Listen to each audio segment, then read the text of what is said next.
Welcome into the Fantasy Playmakers podcast. I'm your host, Jeremy, and I'm joined as always by my co-host, Ryan, who you can find on Twitter at Mackie_FFB. What's up, Ryan? How's it going? Not too bad, man. How are you? I'm pretty good here. A little later than 8 o'clock, but I'm doing all right. How about you? I'm good. We had some technical difficulties on Tyler, mine, and your own self part. So Yeah, right. Technical difficulties. It's 21st century. Who needs technology? But anyways, we are joined today by two special guests to discuss some rookie running backs. I'm going to start with Jake. He is on Twitter at Dynasty_Jake. He is an analyst over at Yards Per with me and Ryan. What's up, Jake? How's it going? How you guys doing? As always, thanks for having me. Yeah, no problem. You were on a little bit earlier show with some wide receivers, and we had to bring you back in for one of your favorite running backs. So we'll wait. We'll leave the suspense building for everybody. I think they all know. Anybody who actually follows me knows already, but that's okay. Yeah, but maybe some new people won't know. Fantastic. But then we are also joined by Tyler. He is at Tyler_FF_ on Twitter. He is a writer at King Fantasy Sports, and he is also a host of the UK Fantasy League. What is up, Tyler? Hey, man, doing good. I'm glad you guys had me on. I'm excited to talk about all these running backs. Yeah, we're as equally excited. I think a lot of us here are pretty big dynasty players, obviously, and the draft's always a good time, I think. We actually did have something that might impact the rookie running backs as well. Today, James Conner got signed by Arizona. I just want to mention that quick and see if any of you guys have any thoughts on that. Ryan, how about you start us off? Maybe any quick tidbits there? No, nothing crazy. I don't think it changes much for them. I think they're still trying to add another back to that backfield, especially with Connor's injury history. If anything, it kind of middles that backfield up a little bit because I was actually kind of higher on Chase Edmonds going into the year, and I'm kind of torn between the impact he's going to have on him because he's not Kenyon Drake style running back, so I'm just not sure how it's going to fit in the offense. So I'm just kind of curious to see how it all works out with them if Connor can stay healthy, anyways. Yeah, I mean, I agree. I think Connor's interesting. I think I tweeted out something today, kind of didn't get too much attention, but I think it's just like an insurance policy, almost like if they do have a guy lined up, if they don't get that guy in the draft, at least they have somebody to completely complement Chase Edmonds. How about you guys? Tyler, do you have any opinions on it? Yeah, I mean, they had a pretty big need at running back. Oh boy, Pushing technical this into difficulties. Day 2. Can you guys hear me? Yeah. Yep. You're just cutting in and out. Yeah, sorry. I just think this pushed their need back to day 2. They're definitely not taking someone day 1. They're out there running for the Najee Harris, Javonte Williams hype. But I do think they take someone day 2, whether that's round 2, 3, or 4. They'll probably still target that. As you mentioned, James Conner is always injured. Chase Edmonds, they've just been unwilling to give him, the bulk of the carries unless someone goes down. So I think that's just want to continue on there. Jake, how are you? Yeah, I think you hit the nail right on the head with the insurance policy. I think ideally they're drafting one of the top 3. However, if that doesn't happen or if things don't go to plan, I think that's their backup plan. But I still don't know that that's an upgrade or a great addition to Edmonds. Maybe they think he can't handle full workload. I don't know. I don't really understand that because I feel like Chase Edmonds is the backup plan. So yeah, I'm not sure. I feel like it's another one of those situations where I guess we'll say like the Raiders. I don't know why they're always trying to supplement Josh Jacobs instead of giving him the ball. I feel like they're just not – I don't know if they have faith in Chase Edmonds or what, but – yeah, I think we could do a whole podcast on what the hell are the Raiders doing. Yeah, we'll leave that for another day. We'll leave that for the summer when everything gets boring. Yep. Yeah. All right, let's jump right into these rookie breakdowns. I want to start with Jamar Jefferson. He is a 5'10", 217-pound running back out of Oregon State. He had a freshman breakout, I'll call it, as a 1,300-yard season with 12 touchdowns. Since then, he's produced about equally in that, in a 600-yard season and 800-yard season, which are both fairly respectable. Ryan, why don't you kick us off with Jermar Jefferson? Yeah, so we were talking a little bit before the show, and I had tweeted out a couple of days ago about, am I crazy for having him as my RB3, which I don't. I do not have him as my RB3, but like I was watching this tape and I liked what I saw on tape, and I had some interesting conversations about it. But he's fourth on Player Profile's breakout gauge in this draft class. Fourth in a no loss gain rate. Oh my God, stat that I saw. I was looking into that, and I like the fact that he's not going to lose you any yards. He's got the fifth highest career dominator rating in the class. He's higher than Etienne. He's higher than Harris. He's higher than Williams. Only Jarrett Patterson, Chuba, Puka Williams, and Gainwell have either the same or higher college dominator than he does. Last season, second in the nation in carries and yards in this weeks that he played. So weeks 10 through 16 in the college season, he was second in the nation in yards and carries. Tough physical runner, lowers his shoulder, embraces contact, keeps his feet moving. He's got really good vision. I like his running instincts. Really patient. But the one thing that I saw that I was kind of was wondering about was he had 24 catches as a freshman, and then he never had more than like 9 the season after that. I'm not really sure why exactly they stopped using him in the passing game. So I was kind of concerned about that. Doesn't really fumble very often, but if you notice on tape, he does holds the ball loosely. Like there's a couple of times where he definitely could have had the ball knocked out if a defender would have had a better hit on him. He doesn't really protect the ball very well. He just kind of carries it with one hand and kind of trusts his strength to keep the ball in play. He could be more elusive. That was one of the things that guys were going crazy about, was that he's not very elusive, which is true, but neither is James Robinson or some of these other guys that have performed well in the NFL. So I'm not overly concerned about that.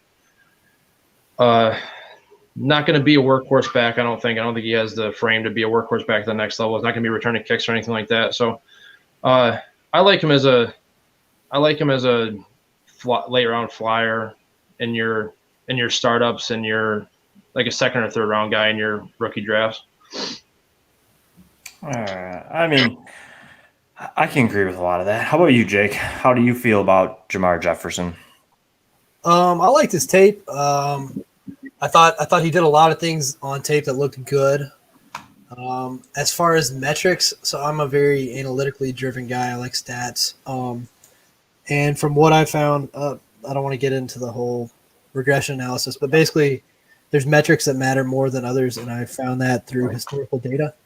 And the metrics that mattered the most for running backs, again, last 3 years, were weight, draft capital, burst score, dominator rating, yards per carry, and target share.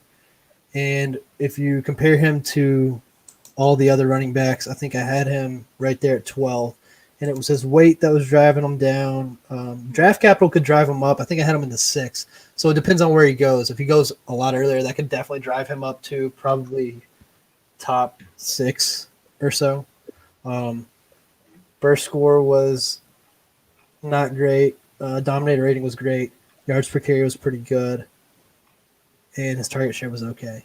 So, I mean, overall, I thought he was a good back. Really, the only thing that's holding him back, I think, is draft capital. If he finds a team, draft capital and weight, if he finds a team who really believes in him and thinks he can be a workhorse back, we might that might be one of the I don't want to say sleeper because he's on a lot of radars, but that could definitely drive up his value a lot.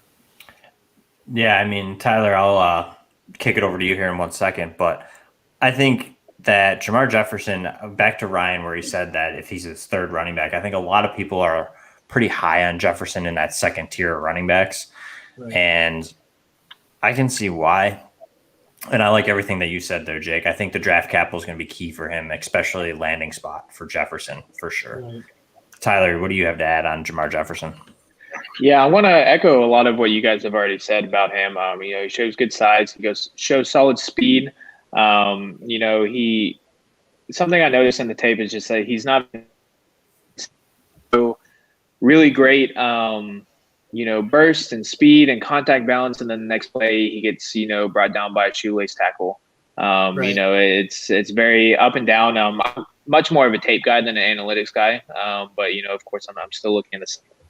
You mentioned I'm looking at it here, 25 receptions in his freshman year and then 9 the next year.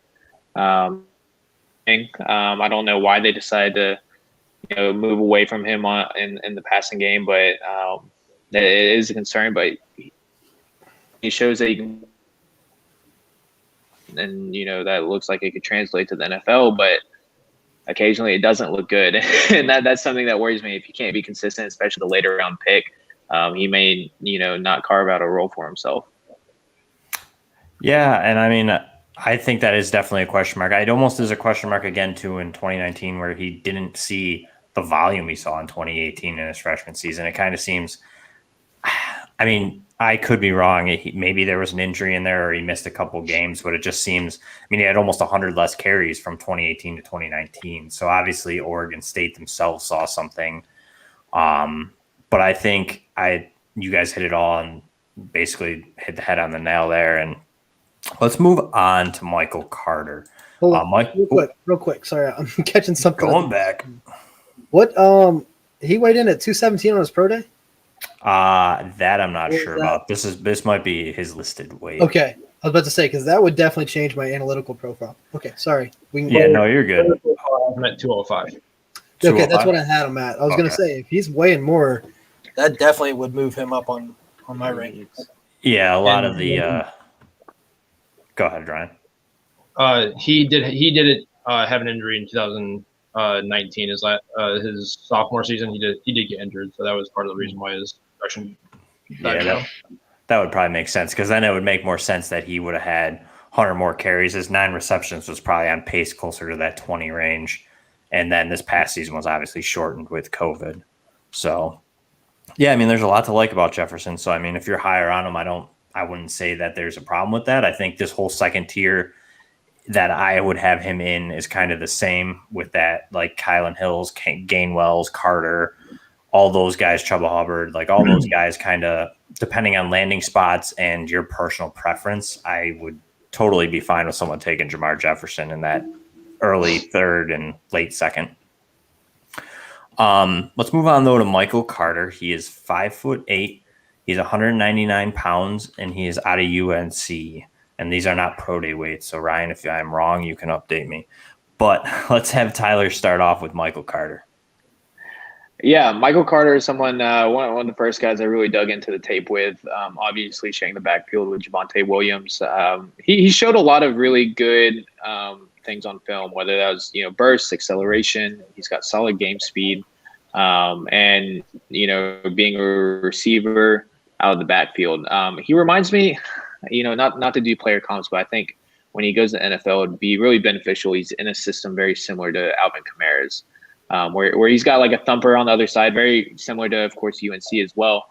But he's not getting a lot of the workload, but he is getting a lot of receptions, and he's really efficient with the carries that he does get, whether that's 10 to 12 carries and 5 receptions. That's super valuable, and I think that's his best route to success in the NFL. So I would say he's pretty landing spot dependent because of that. Because if he doesn't, he could very easily just be a change of pace back that gets maybe 5 carries and a couple targets, and it's just not worth it to your fantasy squad.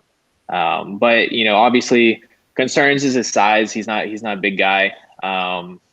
He doesn't really have the contact balance, of course, when compared to Javonte Williams and the backfield right next to him. No one has really good contact balance, right? But then also I notice vision is sometimes questionable as well. He'll try to get in front of his blockers and not let them set up in front of him instead. But yeah, I mean, I can echo a lot of that stuff. I do like Javonte, or I do like Michael Carter. I think his burst really steps out, and I agree with you with that Kamara type role. I think that in a perfectly split backfield, like you had said, if he can find a backfield with, trying to think of one that has maybe even like in Seattle, where if he pairs up with like Chris Carson, and he's more of that receiving back instead of the thumper. And I think that could work for him as a long-term fantasy success. How about you, Jake? How do you feel about Michael Carter? So Michael Carter. So before I went into any type of analytical profile, before I figured all the stuff I figured out, all I did was watch tape. I wanted to watch tape and get an initial analysis to see if the tape and the numbers lined up. And I was not actually a big fan of Michael Carter. Really was not that impressed. I don't know if it was because I was comparing him to Javonte Williams, who I'm really high on and on the same team. But from a tape standpoint, I felt like everything I was watching, when he did well, he's running through massive holes, and it's like that doesn't tell us a whole lot. Now he did look good as a pass catcher, so I think that if he's going to have a role in the NFL, that would probably be it.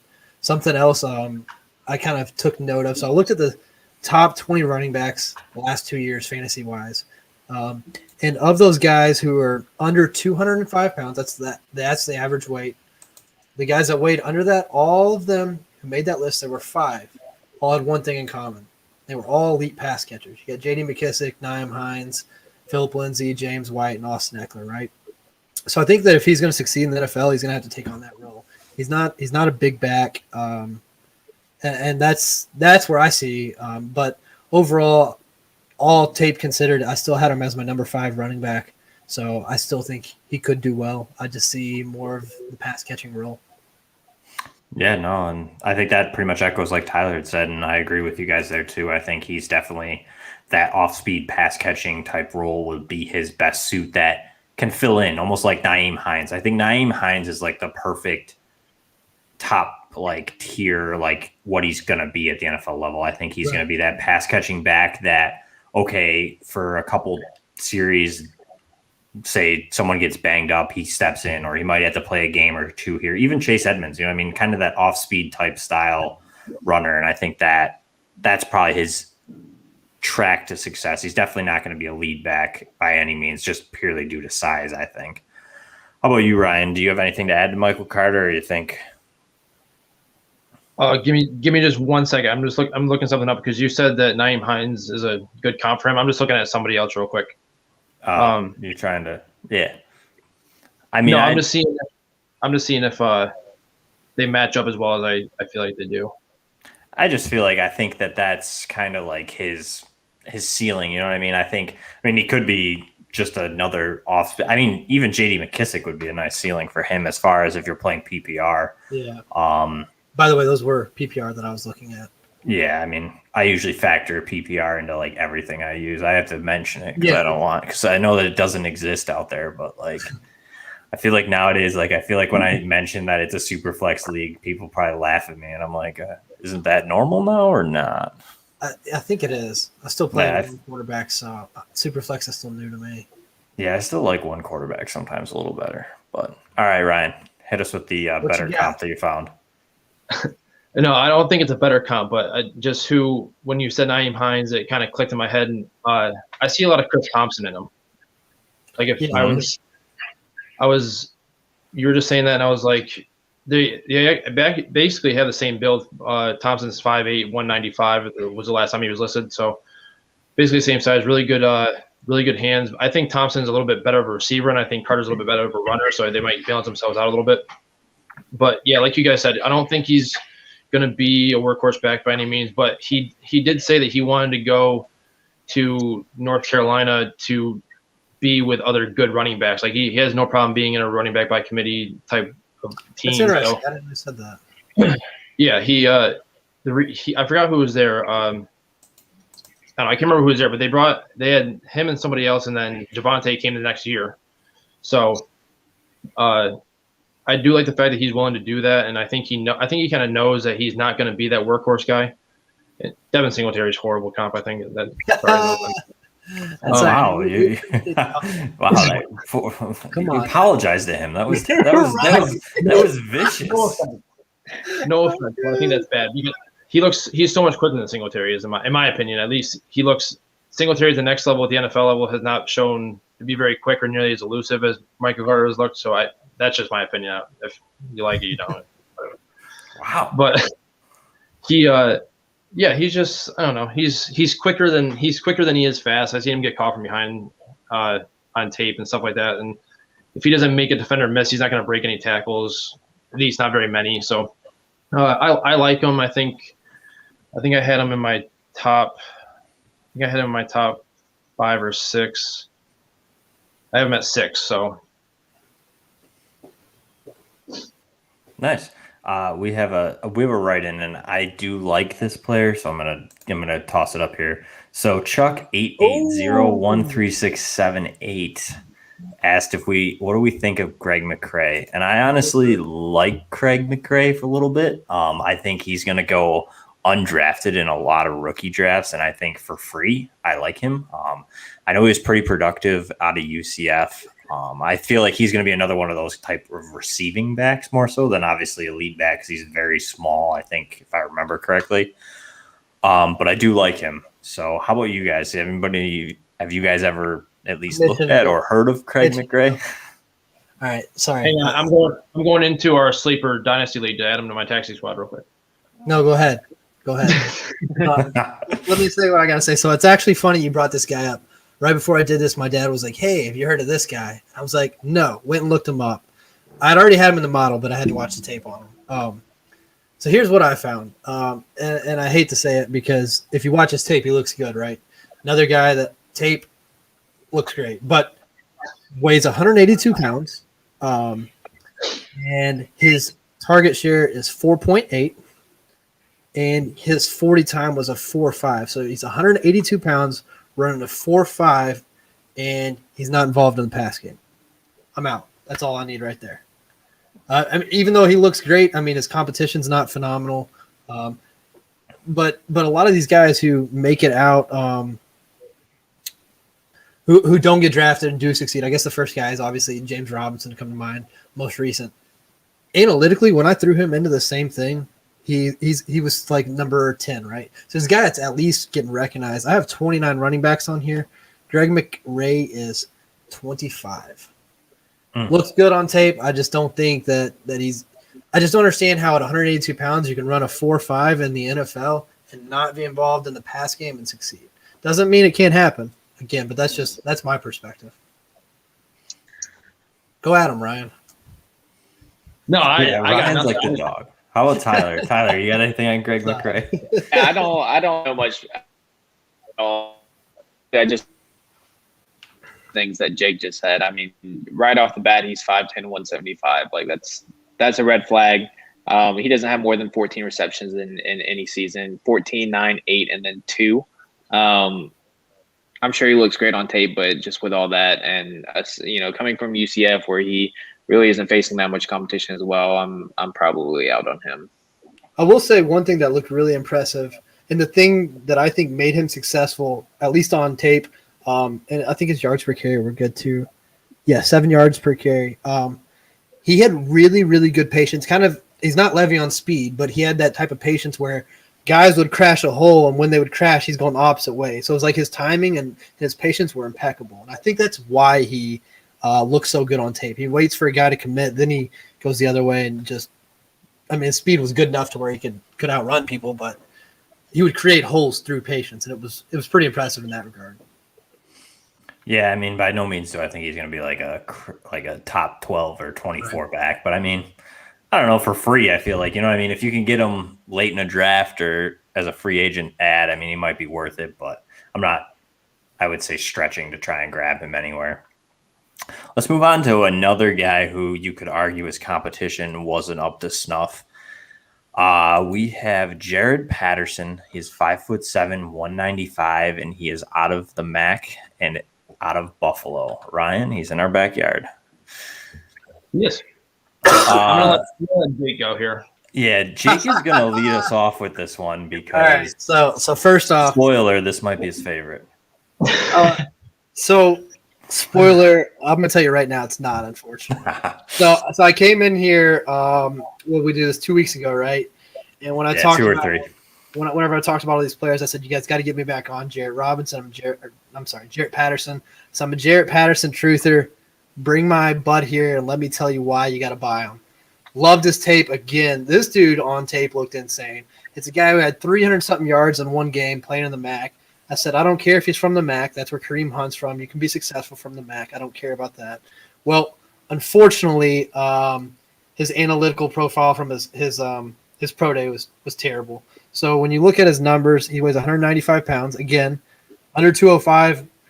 I didn't go back and look at more than 2 years of data. It was only the top 20, so this data could not be great. But as far as if you're looking for fantasy relevant players, last 2 years, you need to be a pass catcher if you're under 205 pounds. His burst score was 109. That matters, and that's not good. His dominator was good, but really what drove him down is that weight. 195 is not good. Target share is not good, and burst score wasn't good. So those are the things that in my model found to be relevant. Unfortunately, he's my number 13 running back. I think I had him as high as, what was it, like fourth or fifth? I'm not gonna lie. I think I had him at 5'2". Like watching film wise, I think for me that really hurt. It was like when he came in at 5'7". That's a little. My feelings were hurt. I'm not gonna lie. a little concerning. I mean, at 5'9", I was a little bit more comfortable. But I mean, I know the receiving stuff, the numbers at least, it's just the scheme that Buffalo runs. They don't throw their running backs. Their top receiver, I think, last year had like 4 receptions out of the backfield. So it's just their scheme. So it's hard to say, can he do it or can't do it? But Tyler, how about you? How do you feel about Jaret Patterson? Yeah, Jaret Patterson is kind of one of the last people I've really taken a look at this offseason. And, he has a really good production profile, hitting over 1,000 yards rushing every year that he's been been at Buffalo. Receiving, like you guys said, is not complete. He hasn't really been involved in the passing game pretty much at all. 7 receptions, 13 receptions, 0 receptions last year. I think he showed some pretty good contact balance. He would fight for extra yards, solid production profile, but the pro day killed him. There's nothing on there that I like. Coming in, what did you say, 5'7", 195. That's that's there, and just none of his numbers popped at all. So let me ask you this real quick. So how do you gauge a guy who comes from a garbage team? Sorry, that's not great. That's not a great phrase. A garbage conference, okay? He's from the MAC, obviously not the best conference, but with every opportunity he's been given, he's excelled. So it's not his fault that they don't pass the ball, right? He goes there and he's killing it on the ground. So he's done everything he can to prove his worth.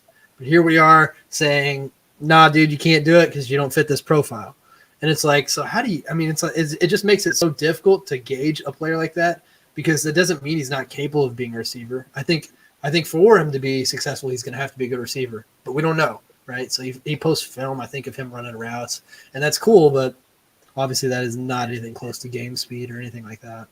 Yeah, and pretty much anyone nowadays is going to have to, be effective in the passing game to be relevant whatsoever, right? And anything more than ground and pound, and then at that point, he's not really super useful for your fantasy team. But he did do really well with the opportunity he's given. I'll give him that. I'm not completely writing him off, but I'm also not taking the chance. Yep, I agree. Yep. Yeah, I think I cooled off on him too. I mean, I still like Jaret Patterson by all means. I think as a pure rusher, I think he's phenomenal. I think he does everything well. I think that, like you had said, I mean, it's not his fault that he was playing against lesser competition. And the way that I look at it, at least with the MAC or like say FBS or anything like that, is if you look heads over heels better than everybody in that conference, then it's not lying. You know what I mean? Like if you look okay in that conference, then yeah, you're probably not going to cut it. But like if you look like you should be playing in say a bigger conference, then okay, I'll give you the benefit of the doubt and say that yes, you can probably at least be some type of use in the NFL, but I feel like he's going to be one of those players that's really useful for the team that you like on Sundays, but not necessarily your fantasy team. Yeah, I think that's actually a really good take. Really good take. Yeah, I think that he's a very good running back by committee, like a backfield that almost pair him with Michael Carter. You know what I mean? You pair those two backs together. I mean, both undersized, but like, you know what I mean? You kind of get that little bit of more of a pure rusher and then that more pure receiving type style back. Ryan, how do you feel about Jaret Patterson? So he is my running back 11, and my two biggest concerns with him is he had at his size 656 touches in his college career. So that right there that's a huge number. And even though he wasn't playing against great competition, I feel like that's still a lot of wear and tear on a small frame. He doesn't have, like you guys said, that burstfulness is shown on tape that he lacks that. Like I have it in my notes that he lacked that change of direction, burstful cut ability. So my question is, how is he going to make defenders miss and get out of and not just get wrapped up the moment he's touched? He doesn't have the frame to run people over. He doesn't have the shiftiness to make people miss. And not saying, like you guys said, not saying he can't be a receiving back, but only having 20 catches for his college career isn't great. It's just, I don't know. He's just one of those guys that you're not really sure what his role is going to be at the next level, because he doesn't return kicks either. Like even in the MAC, he didn't return kicks. So teams might not be an option either. So it's just one of those things where how are you going to get him on the field and trust in what he's doing unless he has better hands and better route running than we were shown at the college level. All right, one more quick question. All right, so have you guys seen any data that suggests that at X amount of touches is whenever that wall kind of gets hit? I don't know. I'm strictly asking because I'm not sure. You talk about the touches mattering, and I think so too. But I don't know if there's any data or if you guys have seen any information on that. I personally Not that I haven't. Okay. No, I'm just saying, just at that frame, just at that size. Like if it was like Derrick Henry had a lot of touches from high school to college to the next level, and he's still running fine, but he's built way different than Jaret Patterson is. That's my only. If he had 100 or 200 touches a season, that's a little, or 150 touches a year like Michael Carter does. That's a little different. You know what I mean? Sure. I just didn't know if it was like, and there may be data that says that size doesn't matter at all when it comes to that, or maybe there is. I don't know. That's why I was asking. I think your assignment for us at Yards Per is to find that data. You know what? I might add that to the list. Yeah, just add it to it. Just keep that list growing. If we get to it, we get to it. All right. Let's move on to a guy who, on the contrary, talking about pro days, actually helped himself. We're going to go to Kenneth Gainwell. He is 5'11", 201 pounds. He hit the 200-pound threshold for his pro day, which put Twitter up into a fire field of frenzy. But I think we're just going to go off of like 2019. I mean, he produced 1,400 rushing yards, 13 touchdowns, as well as 610 yards receiving and 3 more touchdowns. I'm going to let Tyler start us off here with Kenneth Gainwell. I mean, I know I'm pretty high on him, so let's see what Tyler has to say. Yeah, I'm also on him as well. And this is the guy that kept Antonio Gibson down to the notorious 6 carries that everyone was mentioning last year. Right, dropped off for his sophomore year. Of course, didn't play this year due to COVID. Really liked a lot of things from his tape. He showed really good vision, really good elusiveness, great pass catcher. And in contact balance, you'd see him lower the shoulder, and now that he came in at 200 pounds, everyone's like, oh yeah, that makes sense. But that's something I was kind of hyping on him, well before his pro day. I was like, he plays a lot bigger than what he's listed at. He'll run someone over, and maybe not Najee Harris or Javonte Williams style, but he can hold his own out there. And, seeing his size now, that it makes a lot of sense. Some of the cons I saw in his tape, though, were, his pass pro was a little bit inconsistent. That's something that really gets you on the field. He doesn't have that top end speed. He tested pretty well comparatively to some of the other running backs in the 40, but he doesn't have that second gear. I would say he doesn't really outrun a lot of defenders. And then I did notice that every once in a while he just tries to make something out of nothing. He'll try to get a little east and west, and that'll cost him, especially in the NFL compared to the NCAA. Yeah, I like that. I mean, honestly, I have those almost exact same notes right next to me. Like he's an average, but like he's willing to block. He's just not necessarily that good at it yet. So, I mean, that's something he could improve at the next level. But the same thing, I was surprised when he ran a 4.4. I think it was 4.4 that he ran, because like on film, he doesn't really look that fast. Like he's very patient, and he's shifty to an extent, but like it just seems like he doesn't have that like 4.4 speed. It looks like he's fast enough. He has a good burst, and he gets the job done that way. But I was really surprised when I saw that number come in out of his pro day. Yeah, I think patience is a good word for that as well. Yeah. I have him as my running back 4, kind of in his tier zone after those top big 3. Yeah, and I mean, I don't blame you. I mean, I have him at 5, but that's because the next guy we're talking about is like, my main guy, but not really. But Jake, how do you feel about Kenneth Gainwell? So I'll use a player comp from within this class. I think he's just a better Michael Carter. I don't think Michael Carter. The only thing that he did better was from again stats that I found that are relevant. His yards per carry. Other than that, Kenneth Gainwell basically outdid him as a pass catcher, and that's what I see. When I see these guys who are under that certain weight, and you see how they're gonna what scheme they're gonna fit to in the NFL. Again, I see another pass catcher. He looked great on film as doing that as well. So when you look at his burst score, his DOM, and his target share, they're all better than Michael Carter. The only thing Michael Carter did better was that 8 yards per carry. But again, there was gaping holes in North Carolina. Memphis didn't have that. So I just think Kenneth Gainwell is just the better running back there all around. And yeah, tape again. I started there. He wasn't anything super impressive, but for me, when I look at running backs, I'm a Derrick Henry guy. You see Titans all back here. And that's just how I am. I love guys that are, when they get the ball, they're just physical and they're fast and they're just going to try and truck. That's what I like to see in a running back. From a fantasy standpoint, I understand that, you got pass catching backs as well. You got Alvin Kamara, those guys who can do it all. But I don't see Kenneth Gainwell as a do it all guy. I don't see him as a running back. I see him as a pass catching running back, if that makes sense. All right, fair enough. And I mean, does the 201 pounds help you more than where he was at 194 before? Sure. Yeah. I mean, again, so still under the 205, so it kind of that's just kind of a figurative number that I like to use, that just to gauge. But he is my number 4 running back. I just don't think this is the best running back class. Yeah, and you're definitely not wrong there. Ryan, how do you feel about Gainwell? I like him. I got him in the same spot as you do. He's my RB5. I really liked his early production.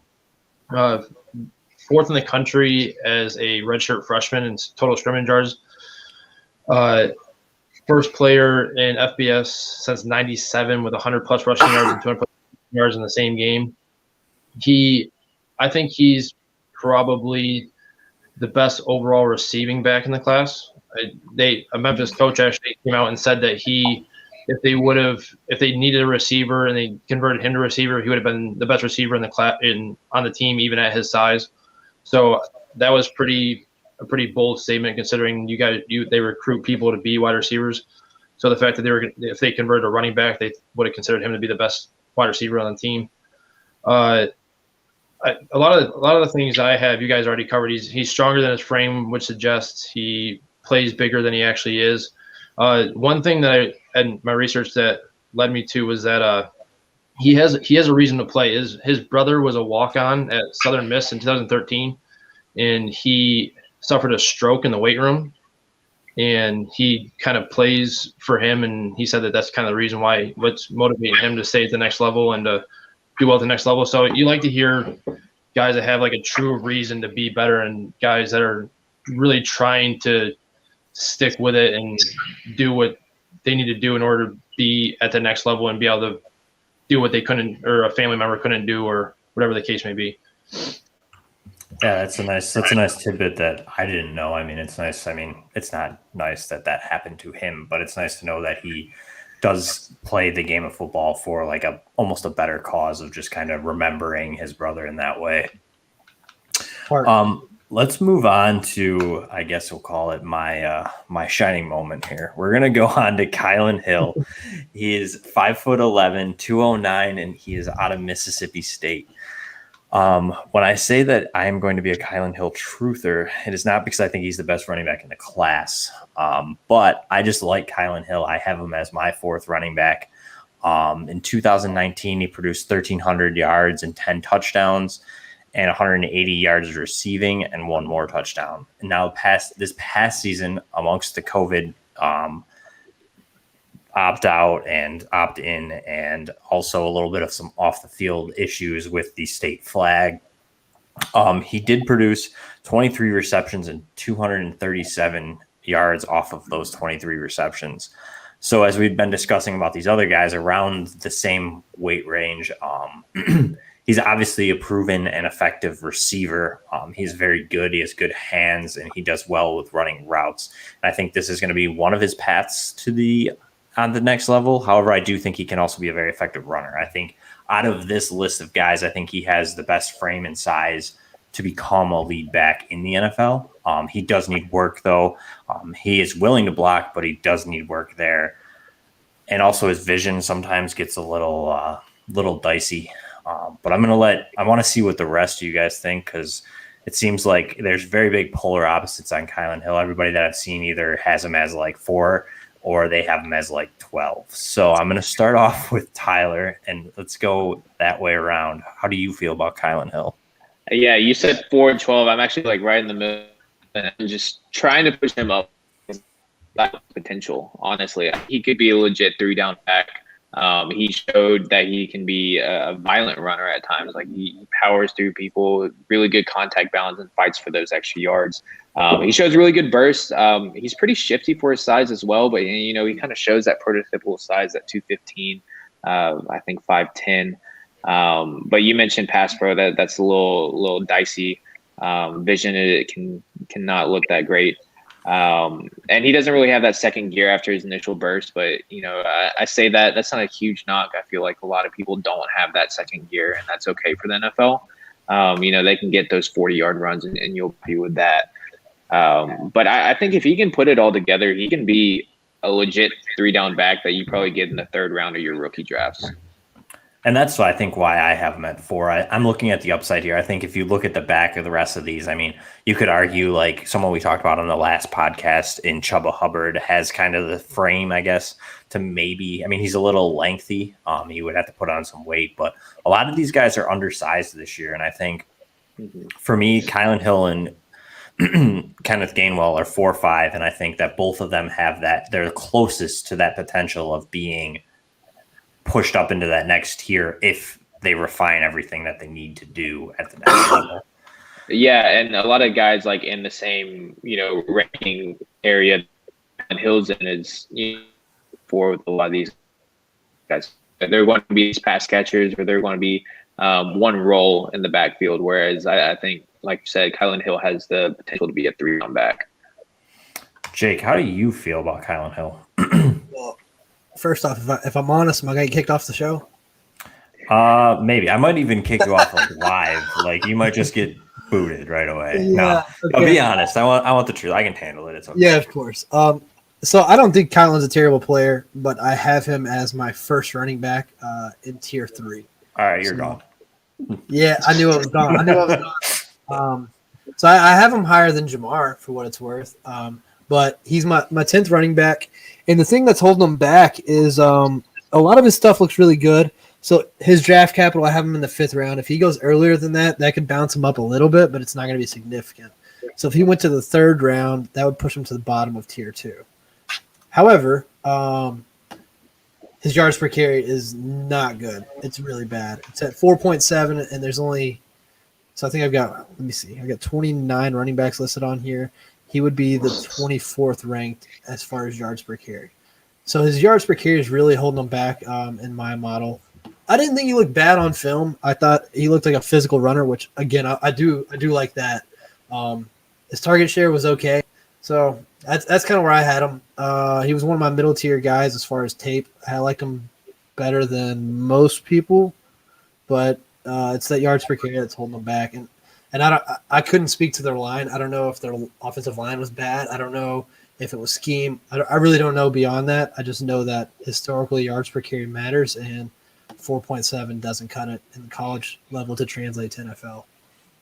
Yeah, I think this past year probably hurt his yards per carry. I mean, he didn't play much. I mean, he only had 15 attempts. So, I mean, it could be scheme. I know they brought in, I believe, Chip Kelly for this past season. Yeah, I believe so. I could be wrong. I'm not 100% sure. But either way, I can respect that. And that's like I said, I mean, analytically, I mean, if you look at the stats, it doesn't compare to, say, Kenneth Gainwell, who we just looked at. But I don't know. I just like a lot of what Kylan Hill can do. How about you, Ryan?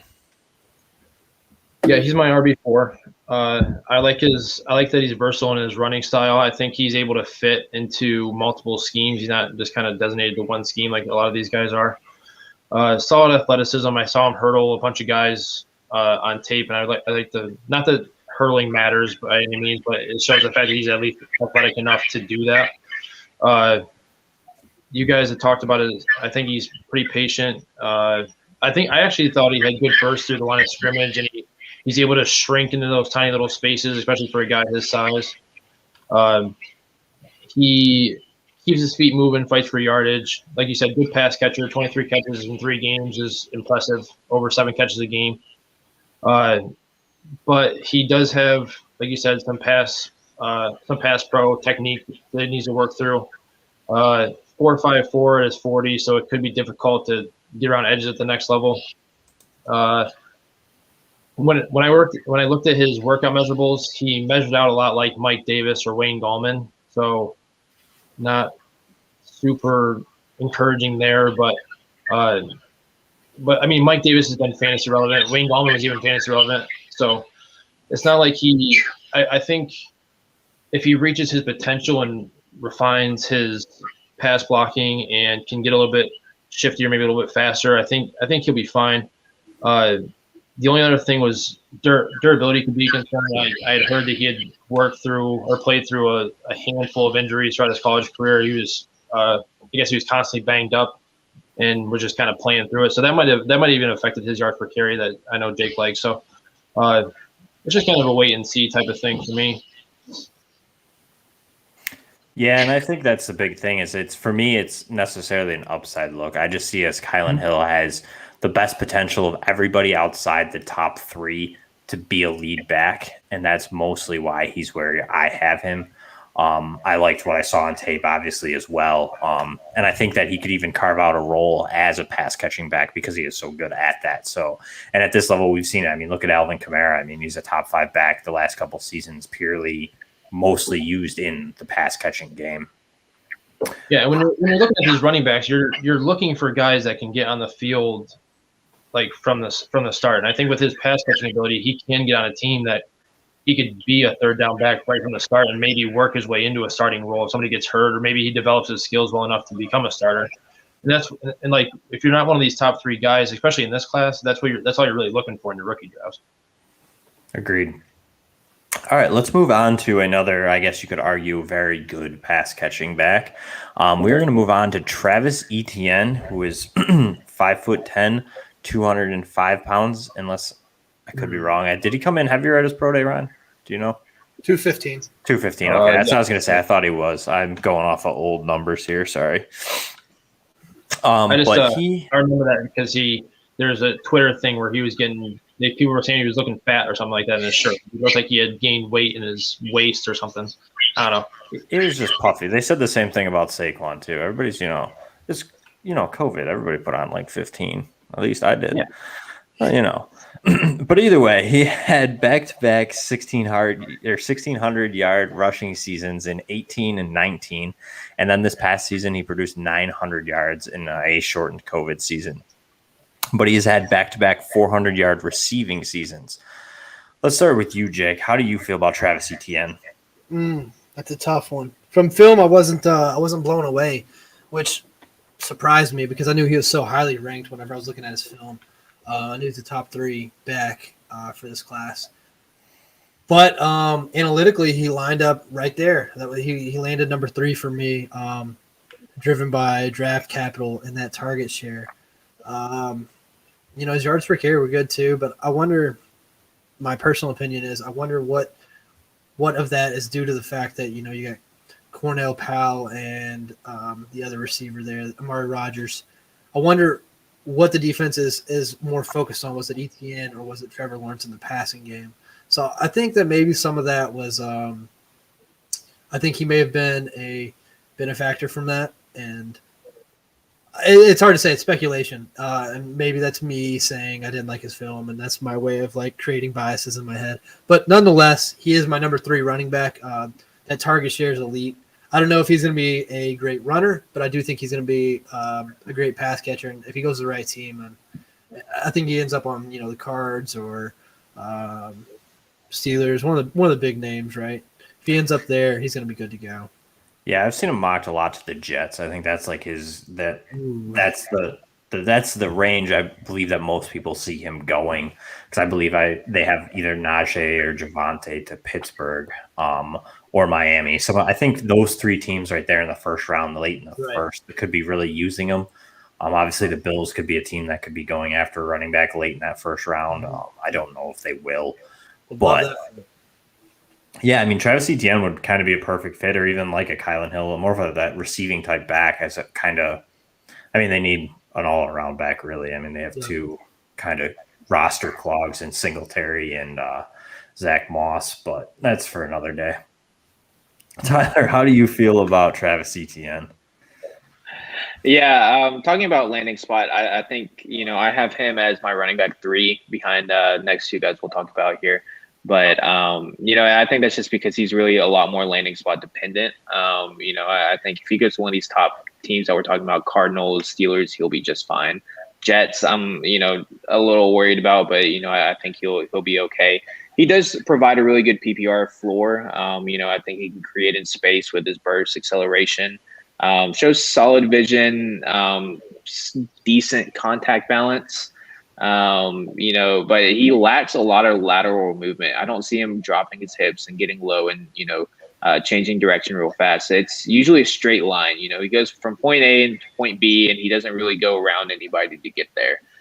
So when I did see him actually do that, he looked like he could be one of the best running backs. But you saw that, few and far between.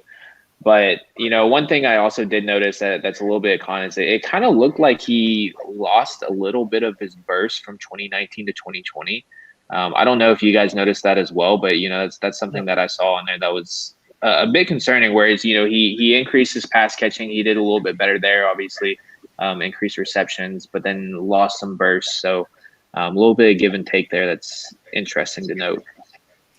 Yeah, I'm curious if he was playing at closer to 215 all season, or if he put all that weight on. You know what I mean? Like, was he just still listed at 205 and maybe he put on 5 to 10 pounds and he just got slower? Or was it that he just literally, I feel like his tape in if he would have came out in 2019, I still feel like he would have had, I mean, he's still a third back in this class, but like, I feel like last year was his better year, that if he would have came out, he may have even had higher draft capital. I know that class was definitely loaded last year compared to this year, but I just feel like his 2020 tape was really disheartening. It was almost disappointing. Like you saw in 2019 where it looked like really good, and then he came into this year and he just didn't get any better. You know what I mean? He may have been the same. It just was disappointing in my opinion. Right. And I wonder if, I don't remember the timeline exactly, if Najee declared or decided he was coming back for ETN did, because if that was the case, maybe ETN's looking for a thing. He's assuming Najee's going into the draft. He's going to be clear cut, 2020 draft class. But I don't remember the time. Yeah, I don't either. But I mean, that's a good point. I mean, it definitely could have been something along those lines, because we know now that that's a lot of money technically for them too, is depending on where they're going to get drafted. So, Ryan, how do you feel about? Oh, go ahead, Jake. I was going to say, you brought up a good point that I wanted to say something about. So I've wondered what you were talking about it as well. What are these guys doing to prepare for these pro days, right? Like, what adjustments and how does it vary from whenever they're actually playing the game, right? One of the things that I thought was super interesting is if what you're saying is true, right? So they're preparing for the pro day. I have to think that these agents are saying, hey, 40 time is irrelevant, which my formula would agree with. And I know I'm not the only guy doing regression analysis. I guarantee there's high-level statisticians who are doing the same stuff, sorry, for our PG viewers. Same Bleep. stuff. Yeah, bleep. And so my model says, I don't care about 40 time, but weight matters, right? So these agents are probably just as knowledgeable, saying, okay, hey, the scouts are saying this stuff. And I don't know, I'm speculating, but I know I'm not the smartest person out there. There's definitely smarter people than me. And if I figured this out, I guarantee somebody else has. So if they're saying, hey, these things matter, I guarantee they're focusing on that. You see guys coming in more focused on weight rather than speed, and it seems to be that would make a ton of sense. But I don't know, again, speculation. So Yeah, and I mean that would be where you could almost get that, like where they said that he looked like he put weight on in his stomach. I mean, Exactly. I mean, I know not to air what you do, but I mean, I've seen with the Fantasy Football Fit Club out there that you're a personal trainer, and I mean, you see that a lot of guys who will say use like a higher level of creatine or anything like that to actually add a lot of weight a lot of times, or like a mass gainer will bloat them. It's not going to necessarily tone you out. It's going to bloat you. And I mean, if that's what he's doing to get to his pro day, he was just bloating himself out a ton of water weight, and that gets you to that 215 and he can cut it again right after. Yep. I mean, salt, food, and water. You can eat. I'm telling you, I'm not kidding. This is not a joke. I literally fluctuate 10 pounds a day. So by the end of the day, when I'm getting ready to go to bed, I weigh around 195. When I wake up in the morning, this is not a joke. I weigh 185. That's just how it is. But I eat a lot of food and a lot of water. So whenever I'm sleeping, your metabolism kicks in. So I guarantee they're doing things like that. For sure. Ryan, how do you feel about Travis Etienne? A little side note that we got off there. Sorry. No, you're good. No, you're good. Because I was actually thinking that same thing, because people were worried about his weight coming into this pro day. So that actually does make a lot of sense for that to be the case, because you're obviously not going to move nearly as well. Because I actually thought he was going to test a little bit better at his pro day than he did. So it wouldn't be too far off to think that. So real quick, we're talking about him right now. I saw a comment come in that asked me about Jamal Charles of this class. Right. If it's anybody, it's going to be him. It's going to be Etienne. If you look at his measurables and his advanced stats, he looks a lot like Kamara. So I'm not saying he's going to be Kamara. I think Kamara's a better back. But if you look at Kamara's stats coming out and his measurables coming out, they're almost identical. So if there's anybody that's going to be Jamal Charles, it's going to be Etienne, but Etienne's not going to be Jamal Charles, if that makes any sense. I think Jamal Charles is a whole different planet of player than he is overall. But Etienne does have a lot of good traits. I actually like his contact balance. I liked it more last year than I did this year. But I think the fact that he lost 4 offensive linemen from last year hurt him a little bit. I think it hurt the whole offense as a whole. So I'm not sure if that played anything into how he looked this past year. I think he's a little bit fast and twitchy in his cuts. So his lateral movement's a little bit better in my opinion than obviously I didn't like his lateral movement all that much. But I actually liked what I saw on tape in that regard. He 23.6 yards per return on kicks in his senior year. So that's a possibility for him to be on the field if he doesn't get drafted into a immediate starting position. Work ethic was really solid. He said before his junior year that he wasn't comfortable catching the ball, and then he ends up having 85 catches for 1,020 yards and 6 touchdowns in his last 2 years of college. So he's willing to work on his game, and the things that he does have wrong, I think most of them are coachable. As far for the things that I have knocked against him, I don't really like players that come from those spread style offenses. I don't feel like they translate as well to the NFL as a lot of these pro style offenses do. I have Deontay Foreman and Devin Singletary come to mind. Like, they both performed extremely well in college, and then they're not really that great at the next level. Inconsistent production. He improved his vision this past year, but it definitely could be better. I feel like he just kind of sees a hole, even if it's closing up, and he just tries to shoot through it. He relies on his speed and acceleration to try to get past defenders a lot more than he probably should. But he's a good back. He's a good pass catcher, but I think his route tree is a little bit limited, and I don't like his pass blocking. I think he just kind of shoulder blocks a lot. Like, he tries to throw his shoulder at people, and if he doesn't hit them, he's just kind of like, all right, whatever.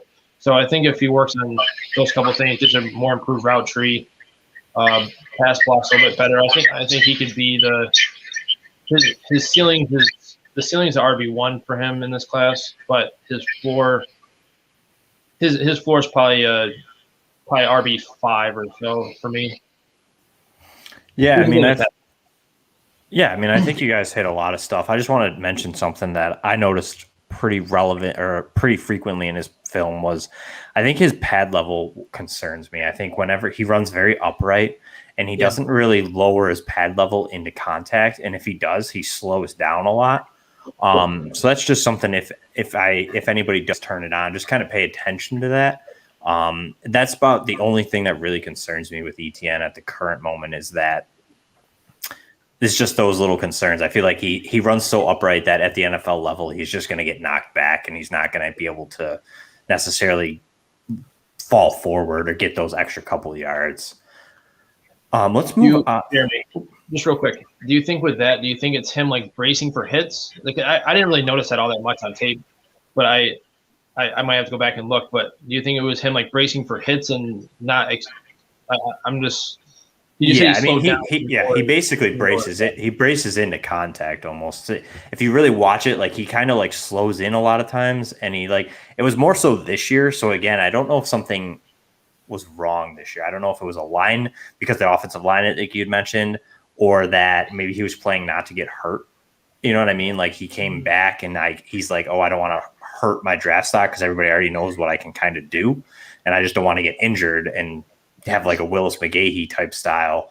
So I don't know. I don't fully know what it is. I just had noticed that it's a very subtle nuance. Like you said, if you watch the tape quick and like don't notice, actually John Helmkamp is one who pointed it out too on one of his live tweet threads that it was the same thing. He kind of feels the same way, that he just kind of eases into contact. He doesn't really like explode through it like say the next two that we're going to talk to in like a Javonte or a Najee. So I don't know. It's just that's like the one thing that concerns me with ETN more so than the rest of it. Yeah, I just want to build off that real quick. Is in contact balance, he would tackles if they were lower arm tackles, or if someone hit him like in the thigh, he was going to bounce right off that. But those upper body, and he was already upright. That's what we noticed for that impact. You mentioned John mentioning that as well, and that's where I saw it. Where I was something that I was kind of keeping an eye on, and I really noticed it was when the defenders were coming in high, he would brace for that impact. Yeah, and I think it was something I missed. Like Ryan had said, I watched it first time through, and I didn't notice anything. And then, like I said, John had mentioned it, and then I looked back at it, and I really watched it, and it is something that those higher hits again. It's because he's so upright; he's never really dropping his pad level, and he almost braces because I don't know if he just knows that he's going to get knocked back or what it necessarily was. But that's just something that's a little concerning with Travis Etienne for me. Let's move on to someone who does not do that. We're going to move on to Najee Harris. He is 6'2", 229 pounds. And for anybody that cares about age, he is 23 years old. So he's basically, out of the league already. But he is back-to-back 1,200-yard seasons. This past season, he produced 26 touchdowns. But he's also not just a runner. He has back-to-back 300-yard receiving seasons and multiple touchdowns there. Dynasty Jake, let's have you start this one off because I know a lot of people have said, is he the next Derrick Henry? So we'll let you take that over. No, that's the first answer. No, he's not. I do think he's good. I think he's number one back in this draft class.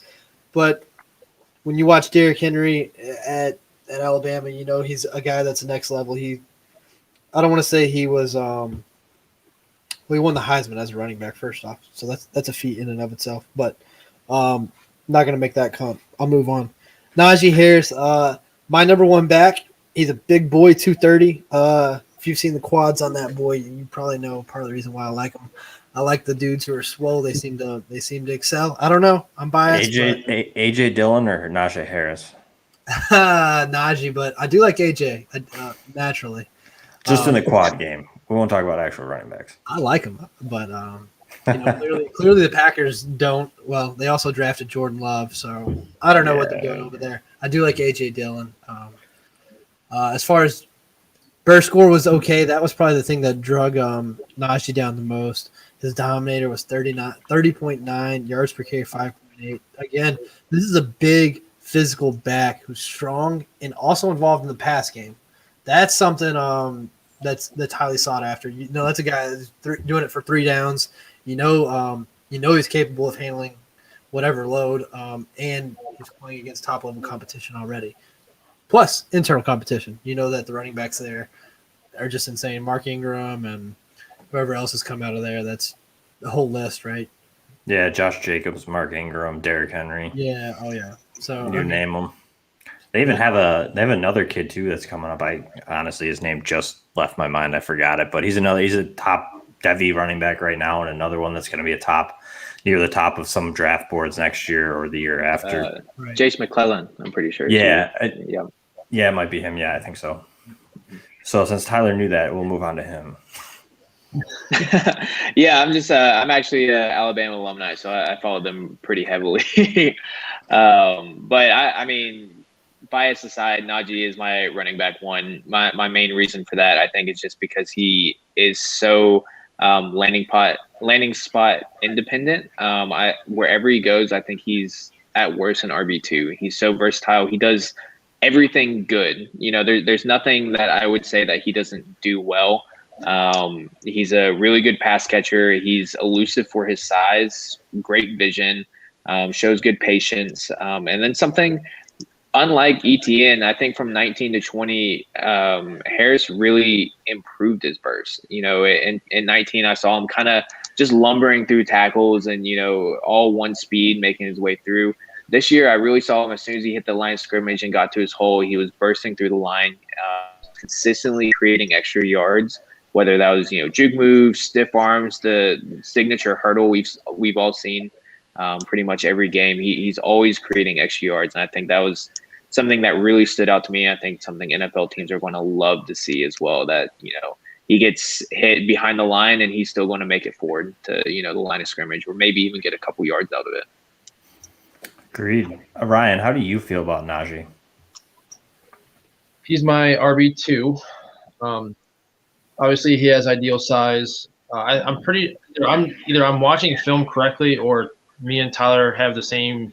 We're just looking at the same notes. Literally every prospect we've talked about so far has been like exactly the same thing. So I won't talk about him too much because Tyler hit a lot of the stuff that I have. The only thing that I didn't really hear Tyler talk about was Najee's hands. I think he high points the ball really well for a running back, and especially for a guy his size. He catches with his hands and extends his arms well, and has a pretty good catch radius. So that was really encouraging to see that for a guy like him.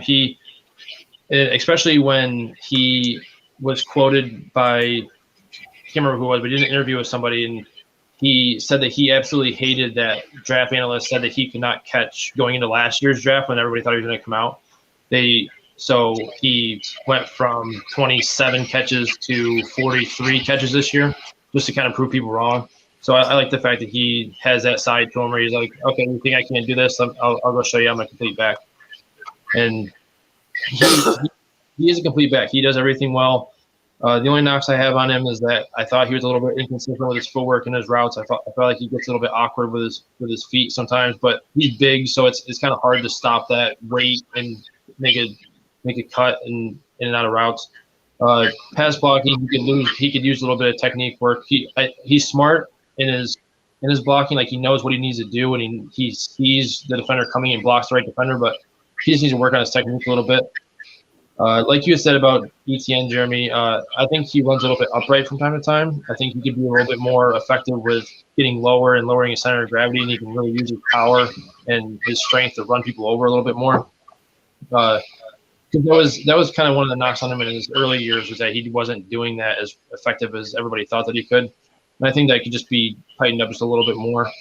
And other than that, I thought he seemed to be brought down relatively easily for a guy his size. If somebody squared him up and tackled with proper form, if you're trying to arm tackle him, it's not going to happen. But if you're actually able to square him up and make a good hit on him, I feel like he's able to be brought down relatively easily in that aspect. So, like I said, he's my RB2. He's a good back. There's just some things that he needs to work on a little bit more. And like ETN, his ceiling is RB1. He definitely could be the best running back in the class, especially if he goes to Pittsburgh or Atlanta or a landing spot like that. Yeah, no, I agree. I think that's something else too that I noticed too with Najee. He is a little upright, but I think Najee sometimes he almost leans towards the elusive agility side, even though he is 220, 229, 230. He does like to kind of try and make a guy miss more so than run him over. So I think that's sometimes where you see that inconsistent, like not if someone squares him up, if he might be trying to make him miss versus try and run him over. But I like Najee. I mean, I only have him as my running back 2 is purely because of age. That's why I made that snarky comment about myself. But it's just the 2 years age gap for me. I think that him and Javonte are very similar, and I just like that. That in dynasty format, that 2 year gap for me is kind of a big deal. I mean, I get it. Najee's going to come in. He's going to be a top 24 back. I mean, he's going to be, but I think Javonte can too. And I think I'm going to take the 2 years extra that I might get out of Javonte over Najee. But let's move on to Javonte Williams here. He is 5'10", 220, and he is out of UNC. He kind of burst onto the scene this year for as far as the class went. He had 933 yards in 2019. He had 1,100 in 2020. He produced 19 touchdowns this season. And then he also had a 300-yard receiving season this year and 3 touchdowns. Tyler, Jake, why don't you start us with Javonte Williams? Okay, yeah, Javonte Williams, in my opinion, he's a subtracted Michael Carter away from being the number 1 running back in this class. I think if Michael Carter wasn't so involved in the passing game, that would have opened up more opportunity for Javonte, which would have booted him past Najee from an analytical standpoint. From tape, I loved him. He was my favorite back to watch. He was so physical. He ran hard. It looked like he wanted it every time he touched the ball. He didn't care what was in front of him. He was running through you to get to his destination. So I love Javonte. If his draft capital was first round, and if it was the same as Najee and Michael Carter wasn't there, I think that he would be the guy that we'd be talking about as the number 1 running back overall. Big Javonte fan though. He was my RB1 before I got an analytical side. He's not far off. It just depends on where he gets drafted. Yeah, and I feel that way about all 3 of these guys. Like Etienne, Harris, and Javonte Williams they're all very similar as far as talent-wise and what they could be at the next level. So landing spot might be dependent on these 3 guys. Tyler, how do you feel about Javonte Williams? Yeah, Javonte was the first rookie that I broke down this offseason back in NFL season, regular season ended. I thought I found like a gem because no one else was talking about him. And then literally 2 weeks later, Javonte Williams. I absolutely not just Javonte is my 1B. I completely agree with what Jake said about that. He's Michael Carter away from being the number 1 back in this workhorse back. I think he has all the tools to. He has elite vision, great pins at the line. On film, with compared to all the other running backs here, he's super physical. Some of the best contact balance as well. And my only concern is that contact balance is kind of a double-edged sword. Once you get to the NFL, they're just bigger and bigger, a lot harder. But I mean that's just me just trying to find something wrong with the guy, right? So right. I absolutely love him. He's my 1B in class, and targeting him in every rookie draft I can. I like it. Ryan, how do you feel about Javonte Williams? So as you might guess, he's my RB1. Najee was 2. I think you just copied my list. No. Tyler copied my notes, so I don't really see what the problem with copying your list is. Yeah, we're just a bunch of copycats in this, except for Jake. So he's being Jake's got his own thing going on. But for Javonte, I was super impressed by him on film. I mean, doing my research, he had the highest single season rushing grade in PFF history this season with 95.9, literally the highest ever. Like Jake and Tyler had said, he's a super physical runner. His 0.48 broken tackles per attempt is also the highest in PFF history. And he led the nation in broken tackles with 75 this year. So, I mean, he is super, super physical, he's actually kind of slippery. Like he's not brought down very easily. Like defenders kind of slide off of him. I don't know if you guys knew this or not, but he actually used to be a linebacker. So I like the fact that he was able to make that adjustment from a linebacker to a running back spot. I feel like that shows like his work ethic and the fact that he was able to be coached into being something else that he originally wasn't meant to be. So I think that helps with his frame a lot too. He had 15 pounds of muscle, so his frame was already solidly built as from being a linebacker. So he has like that sturdy frame to make him a lot more durable, and he has the frame to be a workhouse back, like Tyler had said. I like his vision, like his patience. I actually saw him run a lot of routes that I didn't expect him to run. Like I saw him run a lot of digs and posts and things like that. In go routes, I didn't expect to see him run. I figured Michael Carter would kind of be reserved for that, but he did show that he can run different. He has a almost complete route tree from the running back position. He's not completely there yet, but I feel like he can run all the routes, and his measurables matched up what I saw on tape. I thought he had the best pro day by far. I'm pretty sure he had the largest broad jump from the pro day, even over like Dad Newsome and guys like that. So, and Michael Carter. So everything just kind of fell into place with him for me. He's the type of runner that I like. He can catch passes, and what we saw on tape matched up with his measurables in the pro day. So he's my RB1. Can I add something real quick?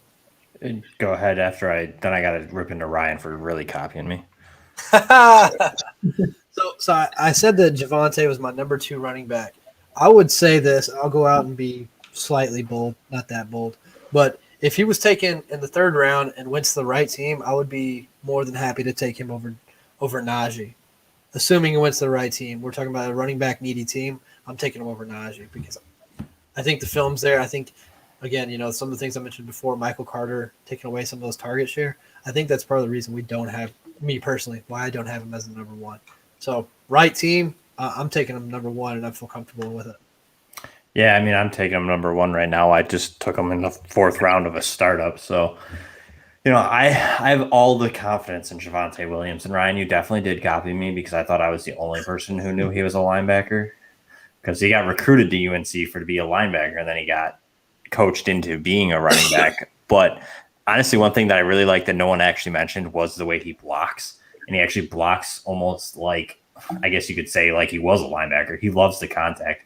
I love the way that he blocks because he initiates the contact. He doesn't wait for the defender to get to him. He steps up on him and he really throws his hands into him, almost like he's kind of latching on to, like, say, the offensive lineman or tight end to get ready to shed them. So I think his linebacker skill helped him a lot in that blocking game. And I really like that. I think he's really complete as a running back. I know there's some knock on his speed, and a lot of people think he's just David Montgomery all over, which I don't think. I think he's an upgraded David Montgomery. I've also seen people say Nick Chubb, which he's probably not.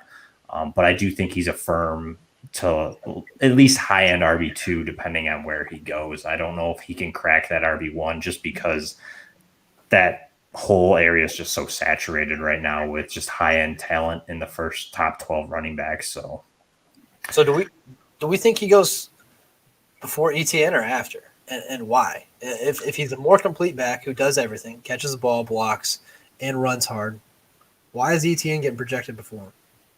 I think it's because of the home run ability that ETN has that Javonte lacks. Like Javonte doesn't have. I think he's got 23 rushes of 20-plus yards. So, and ETN just has that more of a home run threat that could be more that Javonte just won't be able to bring to the table ever in his career. He will not be that home run threat every time he touches the ball like ETN can, but that doesn't stop Javonte from being a more complete back. Good point. Yeah, I was going to. The NFL just loves speed. We saw Henry Ruggs go as the first wide receiver 1, or the first wide receiver. I'm an Alabama. Like, that's not right. The NFL just isn't now. Yeah. Yeah, I think go above Williams. Yeah. Yeah, and I think you see it too this year too, especially with, like, for me, I don't like Tutu Atwell, but you look all over the mock drafts for actual NFL, and people have him in like the 2nd round. Or Javanian Hawkins is a prime prospect, or another one that way too. That they're just really high on because this guy's just got breakaway speed. And Anthony Schwartz. yeah, Anthony Schwartz is another one that I'm not like super high on, but the NFL is. So I think it's just going to end up being that the fact that he doesn't have the speed, he might not go before ETN. I think also I'm going to say this as like the years of production. ETN's repeated this multiple times, and yeah, he had 900 yards in 2019, but in 2020 was his first 1,000-yard season. So I think they might look at that a little different, or I mean, he might go before him. I think that, like you had said, everybody's guessing, and for the longest time, ETN was the top back in this class. That all of a sudden, So was Chuba. yeah, and so was Chuba, and now he's what a lot of people have him at least 5 or later. So, Yep. All right, we're getting way past we're at an hour and a half here. I don't know how many people are going to listen to this, but Chuck had a quick question, so we're going to bring it back up here. What's the hype on JJ Taylor? And I'm going to say I think it's basically that he was a sleeper and that he's in New England. And everybody who's in New England, they always think that they're going to be a pass catching back and just kind of go into that James White role. And I think that's where he fits. If he does actually succeed, that's where it's going to be. And I think for the price that you can get JJ Taylor for, that's where the hype comes in. But why don't we end the show here? Let's let Tyler start us off. Tyler, why don't you let everybody know who's listening and not watching, where they can find you on Twitter and what you got going on real quick. Yeah, my Twitter is at Tyler _. Been putting out weekly film breakdowns. So if you definitely check out my page. It's all at the top of my Twitter profile. Also, writing for King Fantasy World now. So a little bit more article form for some, a lot of these guys coming out. We're putting together future drafts. Nice. Definitely, I've been checking out those threads, and they're pretty good. I always like getting other people's opinions. Like, obviously, I make my own and everything like that, but I love seeing the other ones and just going through and seeing how similar the ideals are, and see if I'm missing something or if I got to go back and take a look. So it's great, and I think that everybody should definitely check out Tyler's Twitter page. Jake, Absolutely. How about you? Where can everybody find you, and what do you have going on? You can find me right here at these handles listed, Dynasty_Jake. I didn't get into a whole lot of detail, so I want to mention it now. So basically, the formulas and models that I've built are based on historical data. So I take historical data, plug in all these different metrics, and it tells me of those metrics which have actually correlated to fantasy success. So I did that for quarterbacks, running backs, wide receivers, tight ends. Took forever, and I got a lot of what's called statistically significant data, which means that there is correlation, and there's a lot of really interesting stuff in there. You can see my rankings. I've got them pinned to the top of my post. Currently working on an NFL mock draft so that we don't have to see Kadarius Toney mocks of the Titans anymore. And that's pretty much it from my end. You can check me out at Yardspur. I've got an article on there working on more. Rankings are up there posted as well. Want to take a second to thank both Ryan and Jeremy again for having me back. Tyler, great meeting you. Good meeting you as well. And thank you guys also for having me on. Yeah, it was a pleasure. I mean, I always like trying to get some people on here. We're not the biggest podcast, but I enjoyed. I like you guys on Twitter. I've always had good interactions. So, Ryan, why don't you let everybody know where they can find you for new listeners? Yeah, you can find me at Mackey_FFB. I got some of the articles that I wrote up on the rookie profiles for yards per that you can find on the app there. I know Jake and Jeremy both. I'm pretty sure Jake had some on there as well, and I know Jeremy did. Go check that out. I'm going to be releasing my rankings here probably tomorrow or Thursday. Jeremy, I got to get with you about something actually after the show if you don't mind. But yeah, thank you guys so much for being on the show. You guys are both great, and hopefully we can get back on again sometime soon. Yeah, for sure. All right, let's everybody take care, and we'll see you guys next week.